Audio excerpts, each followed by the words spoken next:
à l'ordre d'Allah, il a mangé, là, leur aura apparaît. Ils se rendent compte qu'ils sont nus. Avant, ils ne se rendaient pas compte qu'ils étaient nus. Lorsqu'il a mangé, et les deux se rendent compte qu'ils sont nus, alors qu'est-ce qu'ils font? Ils prennent les feuilles du figuier et cachent leur aura avec les feuilles du figuier. Voilà. Alors, quand on parle de figuier, on se rappelle Adam, qui a mangé de l'arbre interdite et son aura apparaît, et les deux, Adam et sa femme Hawa, commençaient à prendre les feuilles du figuier et se cacher leur aura.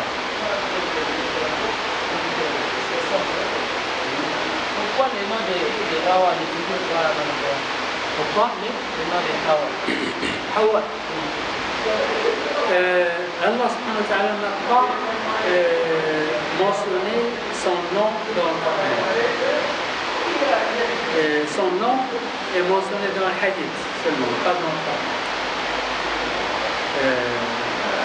Comme il y a beaucoup de choses, il n'a pas mentionné le nom de l'arbre, il n'a pas mentionné le nom du chien de Kaf, il n'a pas mentionné pour dire que ces choses ne sont pas, ce qui est de valeur, c'est l'histoire ou c'est la leçon qu'on peut prendre.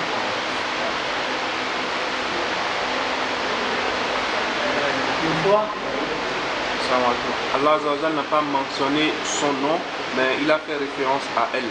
oui. Parce que, voilà, il a dit Abaway, quelque part, donc vos parents, vos pères et mères, ça fait référence à vos pères et mères. Donc on sait que Adam n'était pas, il n'était pas alayhi salam, il n'était pas seul. Mais à la différence, comme Ustaz vient de dire, à la différence de la Torah, par exemple, qui était plein de détails, le Coran, il est concis pour pouvoir amener à une notion d'apprentissage direct, précisément à ce qui est nécessaire.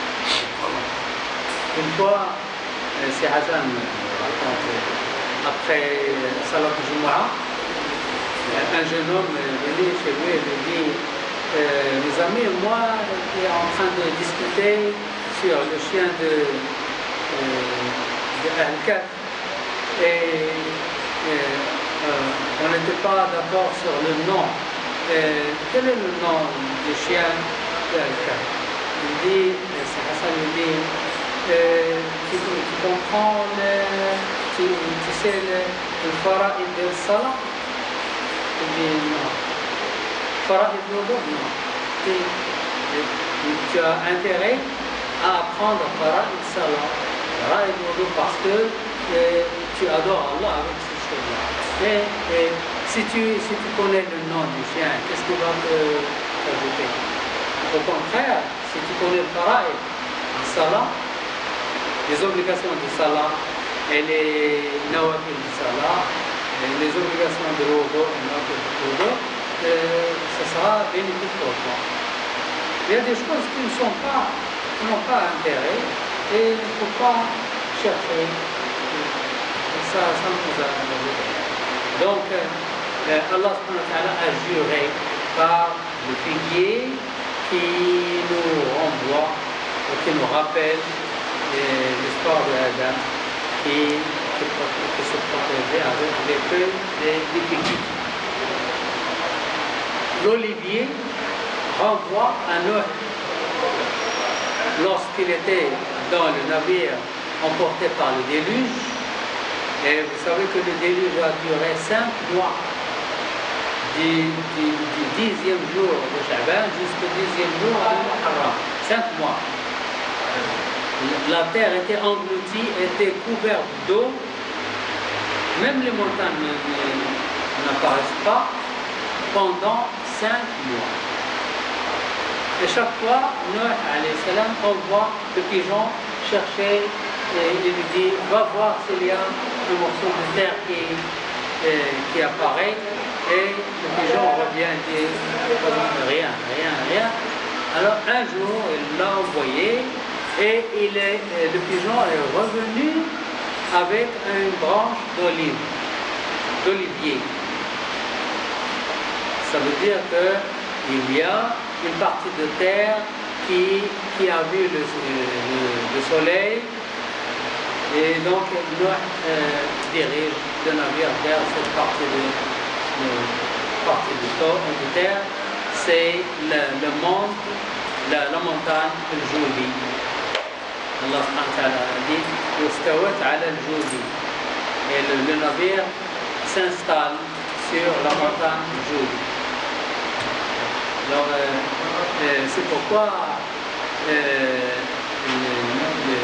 branche d'olive devient symbole de la paix, parce que c'est symbole de... Ils ont passé 5 mois dans l'eau.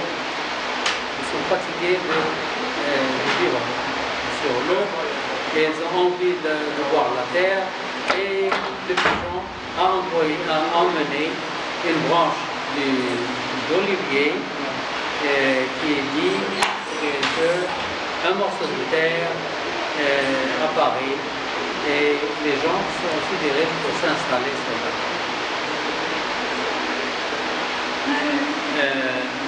la montagne Sina, Jabal Tor, la montagne Tor, le lieu s'appelle Sina, c'est le désert Sina.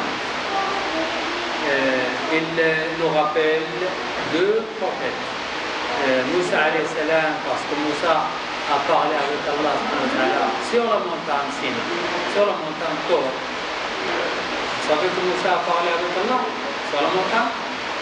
Moussa a parlé, et à propos, nous sommes de Qa'da. Lorsque Moussa alayhi salam, il a tué une personne, et il s'est enfui vers Médiane. Il est resté là-bas pendant 10 ans. Après 10 ans, il ramène sa femme et ses enfants, et il veut revenir en Égypte sur le chemin, parce qu'il s'arrêtait au désert Sina, à côté de la montagne Tor. Il a vu, et il faisait froid, il faisait nuit, et il a vu du feu. Il a dit à sa femme, à sa famille, attendez-moi ici, je vais chercher du feu pour faire du feu ici pour vous réchauffer. Mais lorsqu'il est allé à la montagne, ce n'était pas du feu, c'était une lumière d'Allah subhanahu wa ta'ala. Et Allah lui dit, voilà, je te choisis comme messager.